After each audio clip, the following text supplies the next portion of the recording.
Welcome to another edition of the Dentons Smart Cities and Connected Communities think tank. We are honored today to be hosting Ani Dasgupta in a fireside chat. Ani is the president and CEO of the World Resources Institute and a very special friend. We are going to be talking generally about Ani's new book, which is entitled The New Global Possible. And then we'll occasionally stray from the book into all manner of current events, I would say.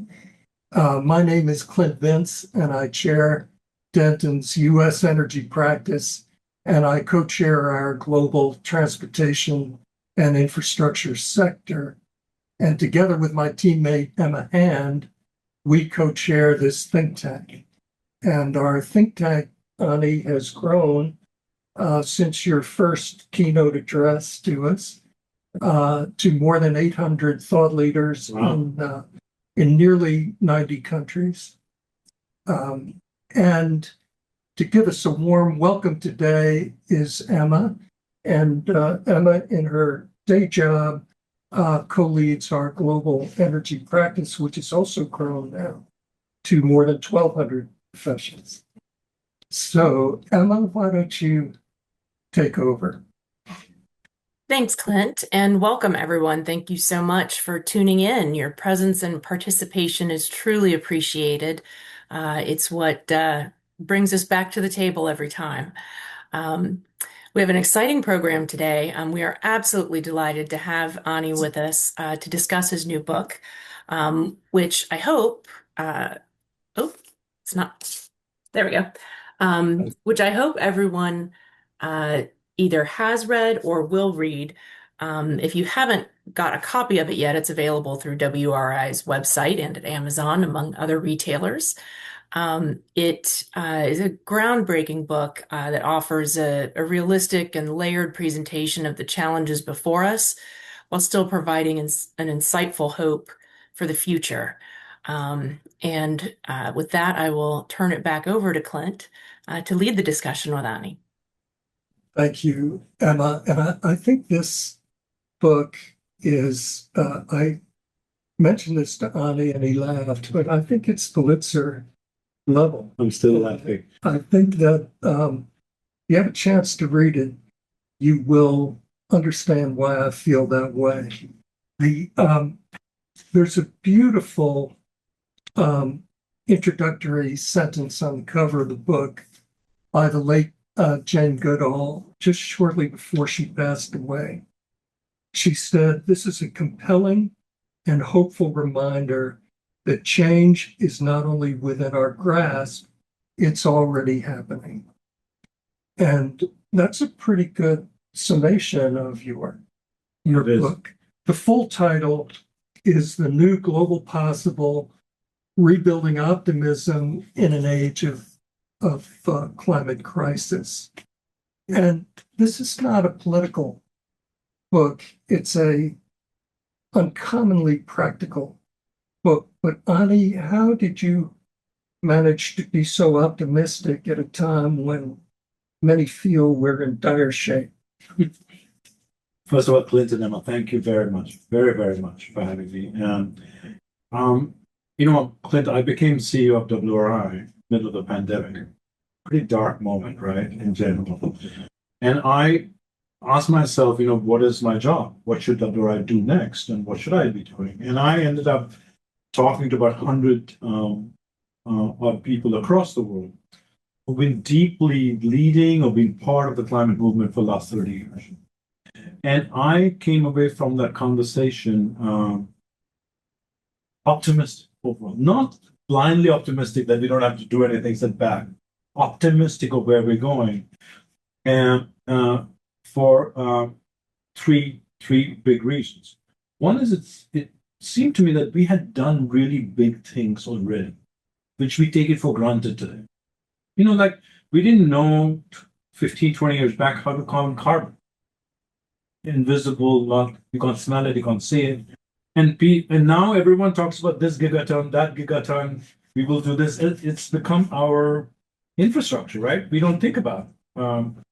But that is something we did, like collectively, businesses and WRI was part of it. Collectively worked together to figure that out. And there are many things like that.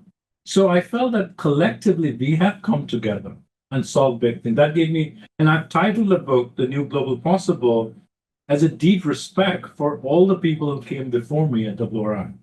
Because there was a book published in 1984 by WRI called The Global Possible. And that book became central to the Rio Conference in 92 that created the UNFCCC, the current climate movement, basically. So this is a reflection of that. And the subtitle, Rebuilding Optimism, a reflection on those conversations. That I became optimistic that we have done. But that's not the only reason, Clint. Two other things led me to believe. One is actually technology is delivering faster than we had predicted. Even WRI, which is normally optimistic, the where solar energy is today, where wind energy is today, price per unit of energy, even it's faster than any one of us thought in 2015 when Paris Agreement was signed. Even when wind and solar became price competitive with fossil fuel about 2018, we all said, "Oh no, this is great, but batteries, we won't be able to go forward because batteries won't be there." Actually, battery prices have come down 10 times in the last 3 years. CATL, which is a big battery manufacturer in China, just announced that it'll become 10 times cheaper within a year from now. So technology is delivering faster. Not everything, okay? There's a lot more needs to happen. I think agriculture needs many more, but technology is delivering. And the third thing is actually this transition is happening. If you look at a global view, I mean, United States, if you just sit here, I live in DC, you live near here, it just seems a different world. The world is actually moving forward in different ways. So all these three things combined gave me optimistic view. I again want to repeat, it's not everything is happening at the scale and speed we need. This is not. But can it happen? I absolutely think so. But the two things we are not doing well, which is also worth mentioning, one is we are too focused on technology and solution and not orchestrating the change. Technology itself doesn't produce good outcome. You need a system of regulator, financiers, people, labor who will build things. All those things have to come together to get good technology, good outcome. And that I don't think we are doing as well as we could. And the last thing I want to say that there are about 80 stories in this book, what I found is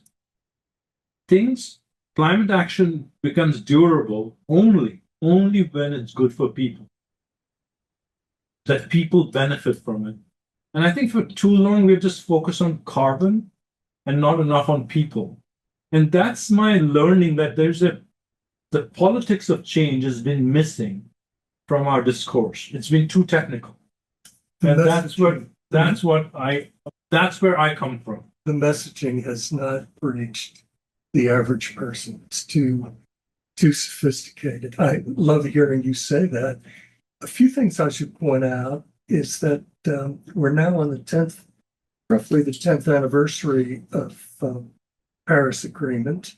So it's a perfect time to reflect. And the person who wrote your foreword is Christiana Figueres, who was one of the really true key architects of the Paris Agreement. She served on the WRI board for quite a while. I had the honor of serving on Andy's board for many years and still serve on his Global Leadership Council. And Christiana was a real driving force. And I'm told your book has been turned into an audiobook as well, and she reads the forward for you. So it doesn't really get any better than that. I'm so pleased. She's a terrific person to work with. I should have mentioned in introducing Ani that in addition to his position at World Resources Institute, he spent 2 decades with the World Bank, and he was born in Delhi and now lives in Washington, D.C. with his wife and He has two wonderful grown children who I've met and counseled from time to time. Thank you for that, Mike. And so you're a true globalist. And the book is written from that perspective. And a lot of times we've missed out on that. So let's come back to your central theme of orchestrating change, which you introduced just a moment ago. Can you elaborate on that a little bit? Yeah, I mean, if there's one theme in the book, which is that I feel that we are focused, if I can simplify it, I think we are focused too much on what to do, how many gigatons of carbon, we need to do renewable energy, not enough on how to do those things. And that is the focus, because as you said, I feel very much that my job and my perspective, I think, is to look at the world rather than one. But the beauty of the world is every location requires a specific location-specific approach. Because every country has a different history, where they are economically, technologically. And that approach, I think, allows us to look at, okay, how do you get X, which is easy to do here, but not easy to do there, but how do we focus on it? And I think renewable energy is a great example. Because renewable energy, so wind and solar, there are many other renewable energies, let's take them for a minute. They're actually cheaper in 95% of location, not country, location to produce a new unit of energy, right? And, wind and solar became commercially viable about 2003, 2004. And at that time, everyone said, including us, that, this is a great technology, obviously it is, but only if it was same price or price competitive with fossil fuel. It took 15 years to make it price competitive fossil fuel, 2018, 19. Right now, it's cheaper to most places. So people say if the price was cheaper, it will happen. We don't have to worry about it. That's it. That's all we have to do. But the fact is, even when it's cheaper, the world is not rushing to change it to renewable energy. It's only 12% of our overall global grid. So why not? It's because the other pieces of land, permitting, regulation, financing, actually in the United States case, skilled labor to build stuff, and many other, these pieces don't come together. And users who are used to want to use energy that is renewable and that requires some other ways to deal with it. These pieces, which I call orchestrating the change. So my view is we should be more focused on the outcome rather than the technology. Our focus should be not so many gigatons of renewable, but so many households or so many businesses using renewable energy. Only when a business uses renewable energy or household uses renewable energy, the world is better off. As you know very well, because you run the energy practice, there's a huge amount of renewable energy today that's being produced that's not being used because the middle part, orchestrating, doesn't work. And this is not just true for renewable energy. Electric automobiles are saying. So my learning from doing this work is that we have to focus a lot in the orchestrating the change we want, not the input, the outcome we want. And I also argue, hopefully persuasively, we will see that this practice of orchestrating does exist around us. All over. I've tried to document 70 cases, but there might be 700 cases, 7,000 cases. And we are choosing to ignore it because we are just super enamored with great technology. And that's what I want to shift. I want people to focus a lot more on the science and practice of orchestrating change.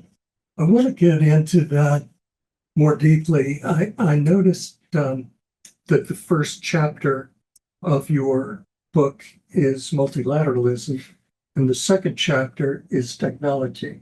And I think you've just sort of begun to take us down that road a little bit. I remember chairing your sister organization, Aspen Institute, their Energy Week. One year, it was a while back, and a well-respected economist got up and on the screen, the supply chart, he said, let's not include renewables on this supply chart because it's such a small percentage. It's really not relevant to our discussion. It was all fossil fuels basically at that period in time. And even more emphasis on coal. Hydraulic fracking had not yet taken over for gas. And battery storage was not even in the discussion at that time. And a lot of our clients are deeply invested in these areas and doing very well. But there is, there's grid development that's needed in the United States and elsewhere, and policy development that's needed. But can you talk a little bit, unless there's anything else you'd like to mention on multilateralism, let's talk for a second about technology. You feel that the term innovation should be redefined a little bit. I do. I really enjoyed writing the chapter on technology because the whole chapter is not actually about technology, but how to get technology to good outcome. In WRI, we've been very lucky, you know very well. We've been working with cutting edge technology for a long time. With geospatial technology, we have this tool called Global Forest Watch that allows you to look at deforestation at a very high level of granular detail across the world. You're the leader. Yeah, on the VRB, I've been not to anything to do with me. The WRI has been the leader of this. And we just launched a AI powered version of that, which is incredible. It allows you to look at the whole earth, not just the forest. But the question that I'm really interested in, and that what WRI is interested in, is the great technologies exist. Under what condition does the great technology become great good for society? Like, what do you have to do? And what we found, and that's what I wrote the chapter, is that there are kind of three kind of things that we have learned. This is not something just we learned by doing. One is to be actually technology agnostic and be solution specific. Like, what is the problem we're trying to solve? And work with any technologies out there. Actually, rather than start with the technology and find a solution that matches, which is often the case because a lot of our technology producers are super capable in producing incredible technology, but not for a specific problem. So, for example, in case of Global Forest Watch, we started with, can the geospatial map that have become better and cheaper help stop deforestation? Stop deforestation. No one had asked that question before because Landsat took pictures for many different things, but could you do a thing, not just look at pictures? Could you stop an action on the ground? And that is what Global Forest Watch is about. And to do that, we had to not only work with incredible technology from Google, had to work with universities to convert those pictures to forest and deforestation and fun, but then to work with businesses that used it. Walmart, giant multinational businesses, and indigenous communities that use today to save their own forest. I call that the ecosystem that you need to convert. Without an ecosystem approach, you cannot convert good to fast enough. And then the final thing, you have to make everything open. As you know, WRI, everything, but that's not just WRI, everything, because other people can build on it. Innovation continues. So your question, what I argue is that for too often, we actually talk about innovation as a product innovation, meaning, is the cell phone better than the last cell phone, right? I'm arguing we should be maybe focusing on the process.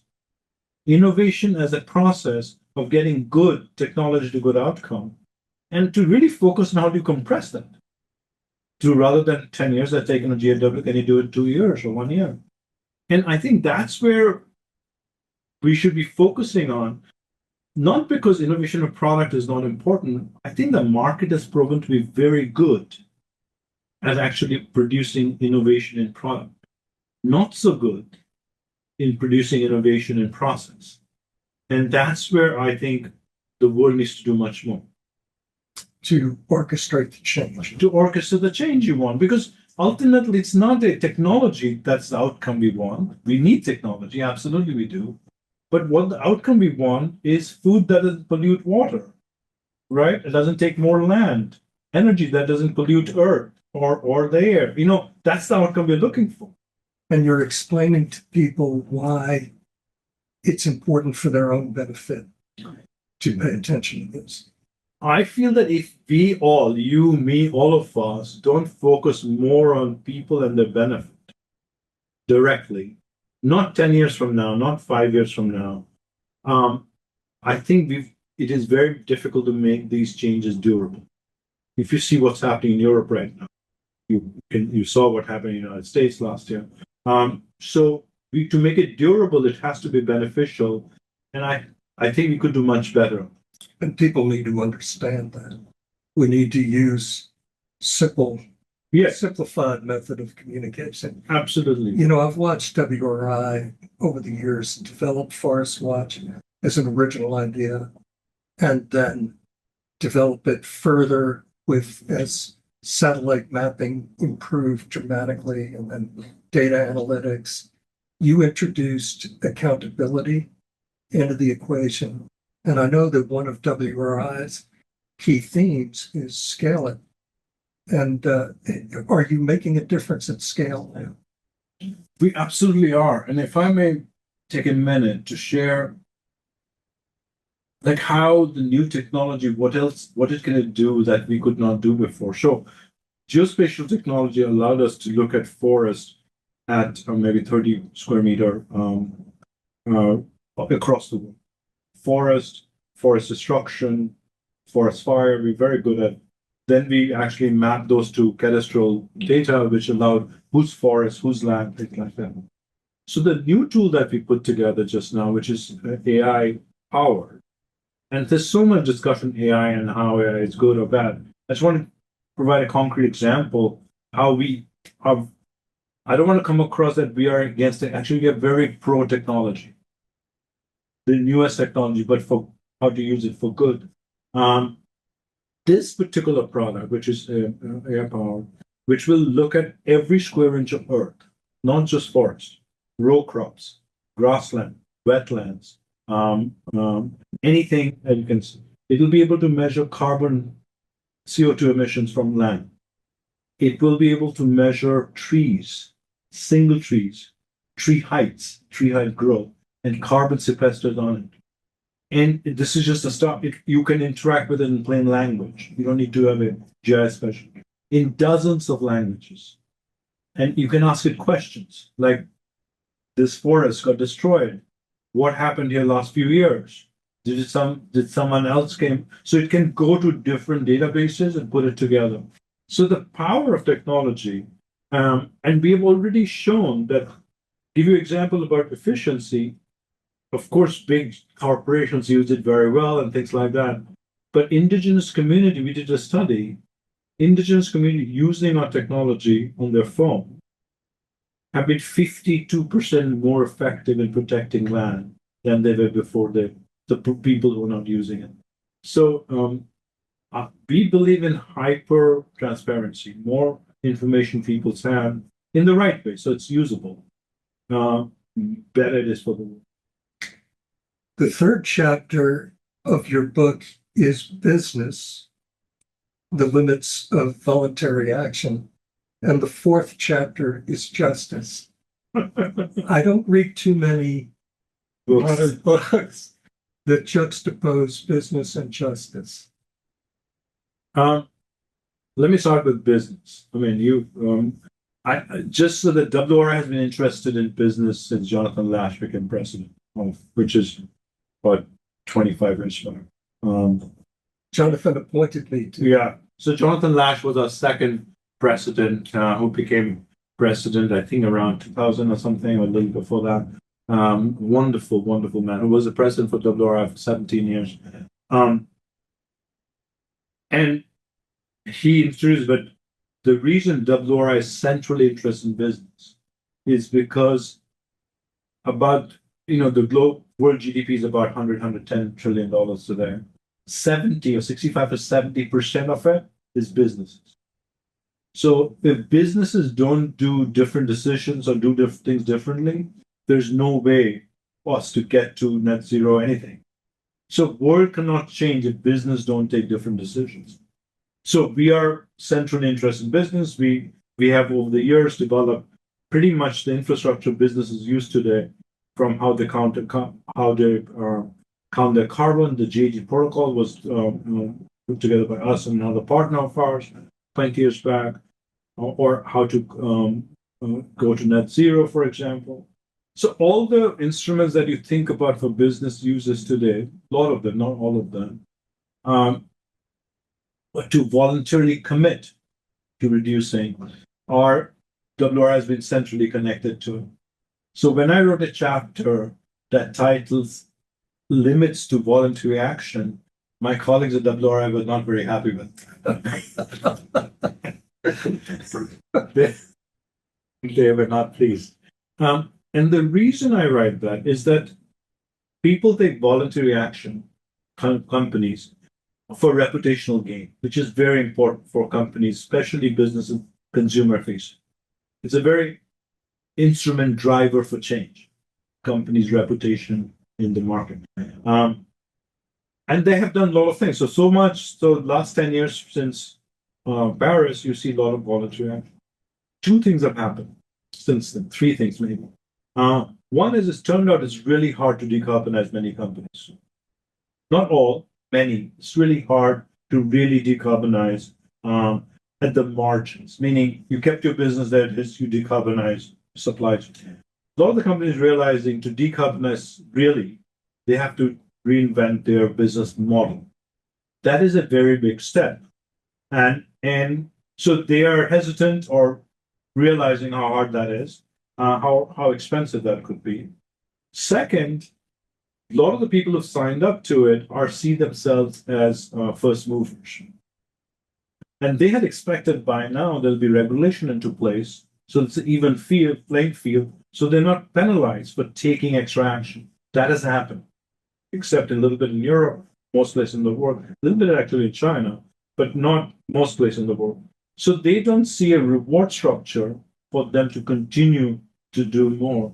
And the third, the United States have started this, hasn't happened in other places yet. There's actually litigation action against companies who have taken certain actions towards greening their businesses. So that doesn't encourage, especially the chief counsel. But I'm sure they all come to you to seek advice. So it's a moment that actually asks for that for us to go to the next step change. It's not the business not interested. I meet enough businesses who are genuinely interested. For us to get to the next step of actually businesses wanting to change their business model, explore different ways of doing things, that requires regulatory action. That's my central argument. And there is no real three ways around it, as far as I can. I would love to, you work with all these business plans. I would love to hear your views on this. I think your assessment is correct. That one thing I've noticed in the past year is that there is not consistent regulation and policy advice for global businesses that operate in Europe, Canada, the United States, Asia. And it's very, very difficult to navigate. We constantly hear from our global regions, what do we need to do to be compliant in the United States? And also, how do we be compliant in Europe or Canada and also be compliant in the United States? So it's really... And it's created a lot of extra paperwork for companies. It's difficult for them, and it's confusing. And investors don't like confusion, they like certainty. But, and that's why, coming back to multilateralism, we've had, globalism has shifted a bit, geopolitics have shifted dramatically, really since Putin's invasion of Ukraine and energy warfare in Europe and so on. But there are still central themes on multilateralism that can prevail. And the reason I say that is every major piece of energy policy, I mean, broad-reaching energy policy that I've seen is generally based either on technology, as you mentioned, innovation, or crisis. And the crisis is really here and now. I think in one of your chapters, you said this is a race against time. It is. I mean, if I may say one thing about Ukraine invasion, what it's created, it of course created an immediate energy crisis over the world, not just in Europe. And the fact that Europe that ended up buying all the available gas in the market created energy crisis everywhere else, right? But what has happened, I must say, that we work in maybe all the large middle-income countries in the world, right? China, Indonesia, India, Brazil, Mexico, South Africa. What has happened, though, that is really interesting, that energy security, which was, I'm sure, in the top 10 of countries' leadership's mind, has become number one. Yes. So every country you go to, energy security is something everyone wants to talk about. And if that particular country doesn't have oil and gas reserve, most of the countries in the world don't have oil and gas reserve. There's only 3 regions in the world. There's North America, Middle East, and Russia that has long-term oil and gas. Yeah, not that's short-term. Yeah, other places have Venezuela, Nigeria, short-term. For them, energy security automatically, even if they have coal, India has coal, not very good quality. China has coal, not very good quality. But their path to energy independence is actually renewable. And that's why you see today in the world that these countries, in spite of what's happening in the world, are gung-ho, doing as much. It's not enough what they're doing because their energy demand is growing faster than their renewable energy. But that's where, and that is, which should give a lot of us a lot of optimism that demand actually going to move the needle faster than anything else. Yeah, I think that's right. Let's talk about justice. Yes, and let's save time to talk about cities and the economy. Justice is my favorite chapter in the book. I'll tell you why. Because it's kind of odd fit into the different topics. The reason justice, the way the chapters are kind of organized, are where I think the potential for step change or the most potential for change. And I think justice will become the central discussion for climate change going forward. For 2 reasons. I mean, it's not just, so climate change itself or climate impact is fundamental, a poster child of injustice. Because inside a country, climate change produces scarcity, scarcity of land you can build a house on, scarcity of water or too much of water, or scarcity of land you can grow food on, bad air, heat, comfortable places to live. You can think of every impact as like a scarcity of something that you want. You want comfortable temperature, you got. And historically, our unfortunate history of human race is that when there is a scarcity of anything, land, water, air, temperature, poor people suffer the most. And so this is inside country, no matter what happens, climate change will impact poor people in every country. Think about it, Clint. I mean, if your basement floods, you have resources. I have resources to get a plumber to come or a contractor to fix it. Even resources to move. Majority of people in the world actually have none of those resources. So when their house floods or their animal dies of a flooding, that's kind of the step change in their prosperity level. So that is inside a country. That is what I don't think we are focusing enough on how disproportionately bad it is for lower income population. Every country, just don't get me wrong, the rich countries, you can see which households in the United States had insurance and which didn't. Of Florida, Yes. like that's absolutely clear. The data exists. The other reason it's unfair is across countries. The countries that are suffering most, where poor people live or they're vulnerable because they're islands, our countries did very little for climate related emissions, but they are suffering most, right? Either they were post colonial countries where they don't have resources or they're poor. So there is a central injustice in the system, whether you like it or not. And to solve that, we actually have to take a perspective of justice. And what I argue in the book is that we have taken a perspective of justice for a long time as a moral good, because we're good people, we want to make it just, which is, I agree, and we should take a moral view of it. But what I've tried to argue in the book is that if all of us are interested in our self-interest, we should also take a justice perspective. And I use an example, like, for example, Europe today, Europe's politics today. And I'm not picking on any country, just look at Western Europe as it.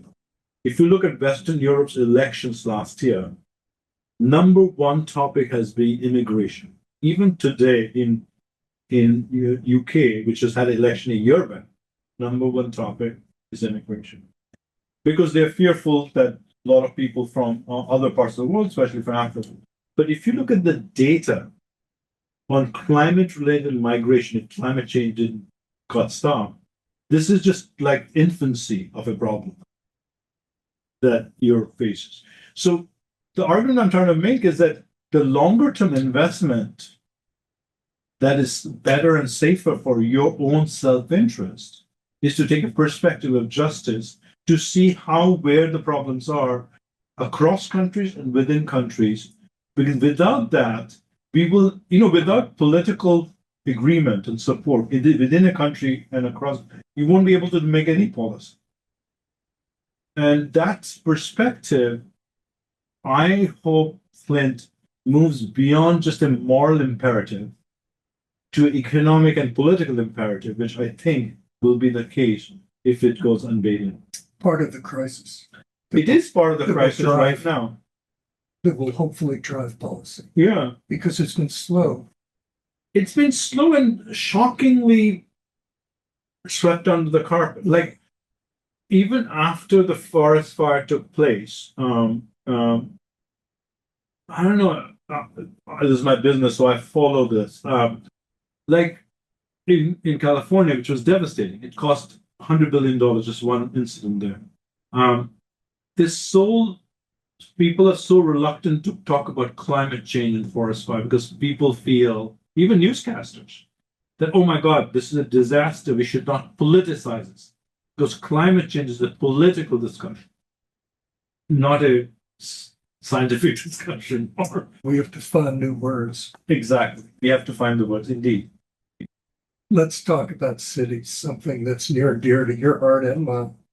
Ani ran the cities program at WRI, which, similar to Forest Watch, is really the leading urban sustainability program in the world.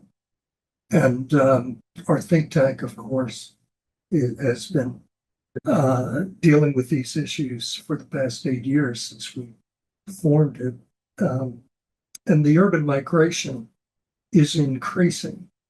So the issues become greater, but the opportunities do as well. You put in, with respect to cities, opportunities for laboratories for change. Can you talk about that a little bit? Yeah. I do want everyone to know that when Clint was thinking about the think tank here, I have the luxury and privilege to chat with Clint about that and how you're put together. And look what a success and you were tremendously. at many levels. No. Cities are important climate for many reasons. Most people in the world live in cities. Most emission of the world, not most, majority, like 75% of emission comes from the city. Most productivity, meaning wealth of the world, is created in cities today, or actions in and around cities. And we forget all the time, most poor people in the world will live in cities very soon. Almost they're 50-50 right now, but it'll be more urbanized. So cities are very important how they are designed, how people live in them, how they are managed, how energy is supplied to them. It matters a lot to climate outcomes in the world, or general productivity of a country. I've argued with the Indian government for years, and they actually have taken a lot of steps from me and our team, that the productivity of Indian cities is a critical kind of metric to how productive the economy in India will be. And that's something that's holding back India's industrialization and economic transition. And the government, as you know, has an incredible amount of investment in this space. But what I really focused on this chapter is my observation. I've been working on cities for many years, as you know, is how change happens in cities faster. I was really interested in that because I believe the economic transition that we're in the middle of, at the beginning of, it's not just a question of decarbonizing the world. We need a different kind of economy that's not based on fossil fuels. And You mentioned that you could change a city within one generation of leadership. yes, and that is fascinating to me. That how cities change, and what I wanted to demonstrate or learn from is that how does that happen? Why does the change happen so fast in cities? And now that we have to change our whole economy across all 200 countries, can we learn from cities' change process, which is about not only about leadership, but proximity to voters, the cyclical nature of if and you know, cities, politics in cities, and you will see in every country, this country too, is actually quite apolitical, though of course there is different politics, but the kind of thing they need to do to run a city is very similar, very practical. That if you run a city, you have to run 6 systems very well that are interconnected to each other. Whether you are progressive or a conservative, you still have to do those things. And that has made a lot of the solutions in cities very aligned with what is good for people, good for economy, good for carbon. Take an example, and there are quite a few examples. Public transport is a great example. Public transport, first of all, makes people move easier, less congestion. That's obvious, right? Everyone sees it. It actually, there's a clear evidence poor people get to work much easier if there's better public transport. Hence, the labor mobility in a city and its effectiveness, New York City is a very good example, becomes very, very good. And public transport, especially if you can electrify it, even if you can't electrify it, is much better for carbon.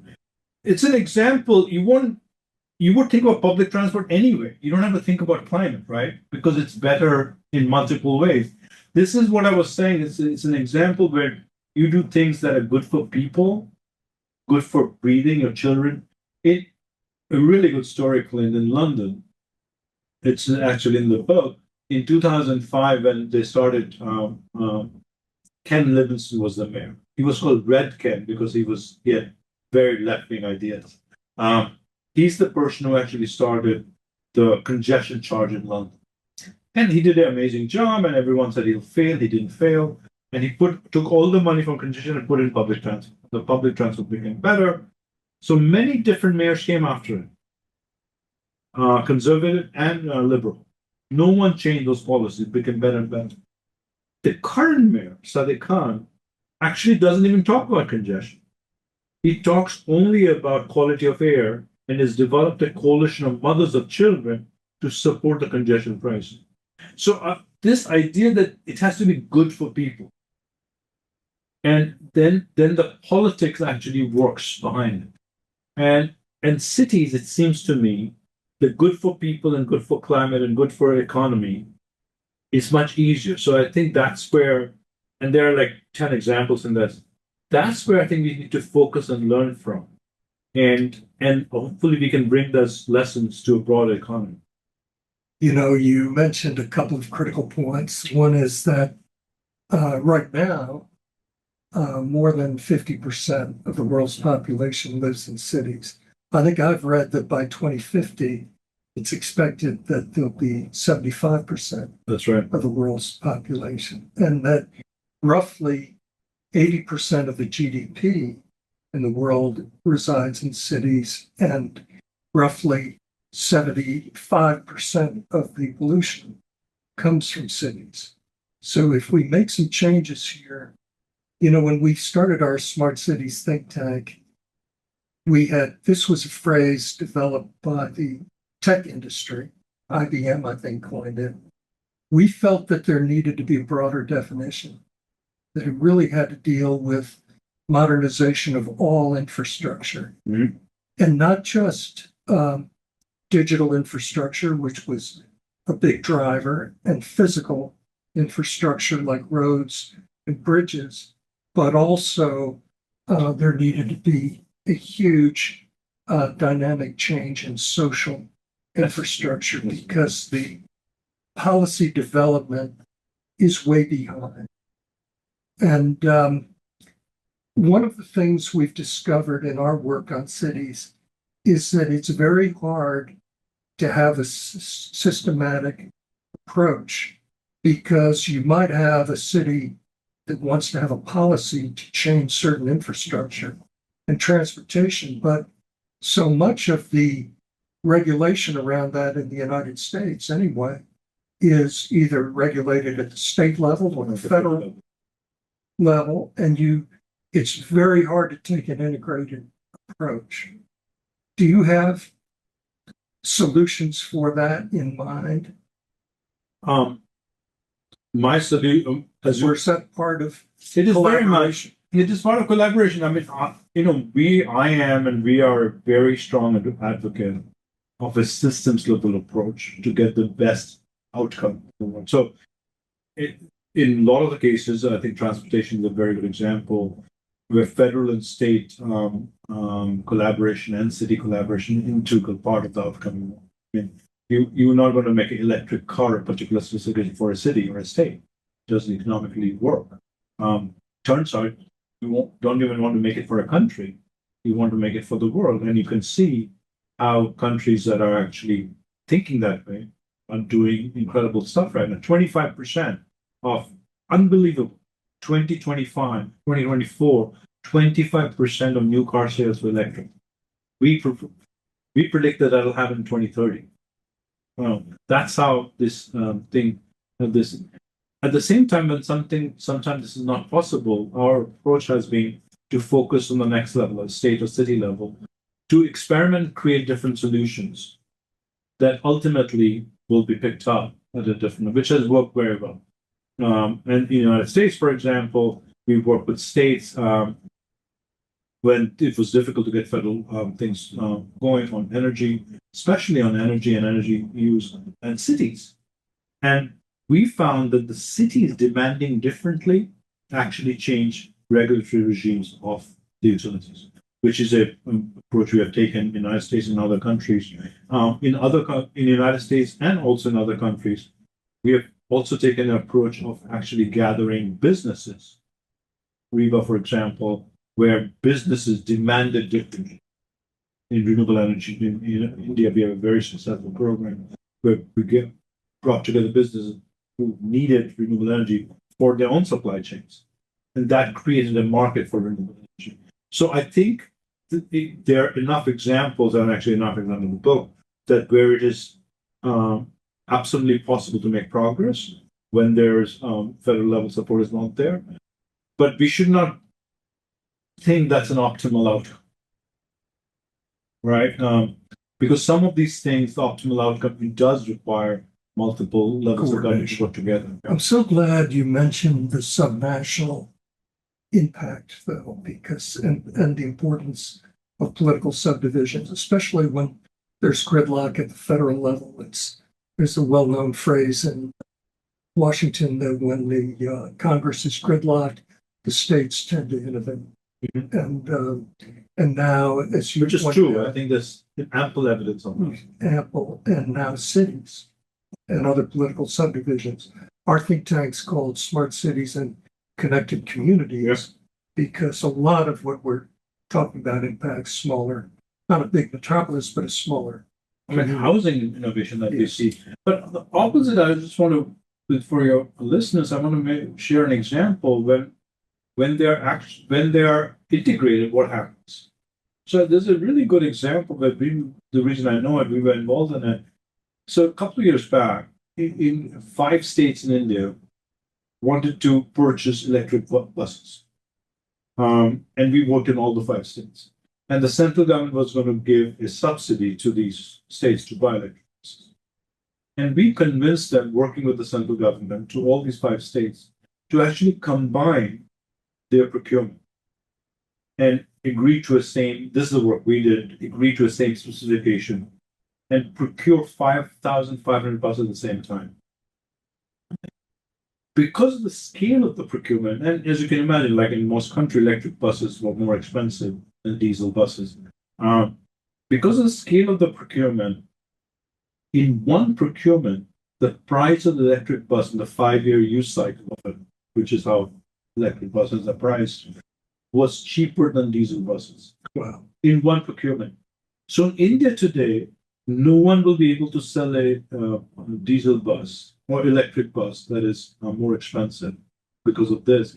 And then the Indian government went and actually ordered 50,000 electric buses. So I don't think we should forget when these are aligned, the opportunity for scale, opportunity for step change is enormous. So, we lived in a suboptimal world always, but we should not forget what optimal outcomes could be. Some of the fastest growth we have in our U.S. energy practice is coming from India. Is that right? We were the first global firm to affiliate with a major firm in India. Oh, wow. Yeah. They're doing amazing Amazing. stuff there. Like, really. I want to talk we running? very quick. We've got some time. Maybe we've covered the economy a little bit. Maybe we should switch to your conclusion. We've got about 5 minutes. This has been a really riveting discussion. I'm not disappointed. Can you give us a couple of the last 5 minutes, some of the key themes of your conclusion? You have 4 pillars. Each one could be a lecture at a college, but just give us some important parting guidance. I can share with you what I think. I'm not sure their guidance. First of all, Clint. So the question, as I conclude, I was thinking about, okay, what's next? How do we use this? Okay, it's great that we have figured out what to do is important, but how to do is more important, and there's evidence for it. The question is, okay, how does the world move forward? And I conclude in a few things that I just want to highlight. One is the 2 overarching things that we all have to focus on is that we have to focus, because right now we have lost too much time, and for us to get to where we need to go, we need to really focus on fewest things that will have the biggest change. Because it is not possible for us to do everything everywhere all the time, like that movie. Yes. It's just not possible. So the question is, what do we focus on, and how do we focus? So I must say that my overarching thing, that collectively we need to focus our, and the way I've thought about it, or I've laid it out, is that one is we need to really change our mindset a little bit from just thinking about carbon, even it's about decarbonizing the world. Because this is not really about decarbonizing, it's actually changing the economy we have, which is a 200-year-old economy of fossil fuel. I think we should remember this is the 200 most successful years of human history. In any indicator you can think about: wealth, poverty, education, women's nutrition, child hair, anything you can think about, this 200 years been better than the 9,800 years before that. It's a 10,000 years history of civilization that cities were built. So, which means that fossil fuels are very central to everything we do, not just how we produce energy, how we drive our cars. It's that if you use shampoo this morning, that plastic bottle, there was fossil fuel in it. Food you eat, the fertilizer has fossil fuel. So, where we are and where we need to go, we need to actually change our economy. I think that perspective is very important because just decarbonizing things is not possible. The economy, we have to focus on the root cause. If you take that perspective, you'll think about different ways of doing things. That's my first thing to think. The second two things I talk about is we have to take what systems approach to change. What are the systems in the world that the biggest impact on people, climate, and nature at the same time? That is, I think, the critical. And we have concluded, or I have concluded, we have concluded, the three systems in the world that has the hugest potential to do that. One is obvious, energy system. Energy system is the foundation for any economy. It is also pollutes the world a lot. So energy system. Second is food systems. Food system is 1/3 of emissions in the world. 1 billion people go hungry and we waste 1/3 of our food. So the food system has a lot of things that could be improved, both for human, for jobs, for wealth, but also for nutrition. We need to feed 10 billion people in 2050 in the land we already are using. We can't cut more forests because there's very little forest left. And the third system, which will not surprise you, is cities because of the reasons we just discussed. So my thinking is that these are not the only systems in the world. But if we focus on this collectively, we can make enormous energy system. We already see what's happening. Not enough in the food systems yet. Cities, we already see things are happening, right? And the last thing I want to say, the two things that are cross-cutting, I do think we need to focus on the large middle-income countries. Because these countries like India, Indonesia, South Africa, Brazil, Mexico, China, these are the countries that are growing and they need to reduce their emission at the same time. That's a really hard thing to do. We have to figure out how to help or support these countries. That doesn't mean other countries are not important, but if we figure out in these places, other countries will also benefit. And the last thing I say is our current global financial system is completely not designed to help the transition in the countries we need most. Really so. That I'm sure you interact with that all the time. And that requires a real revamp. Like how does the system work for that? So that's how I think about it. We have tried to design the WRI's own strategy aligned with those principles.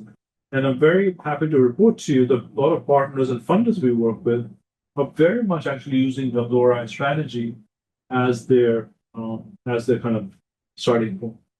WRI early on developed its program on food, and I had not seen that emphasis until I joined your board.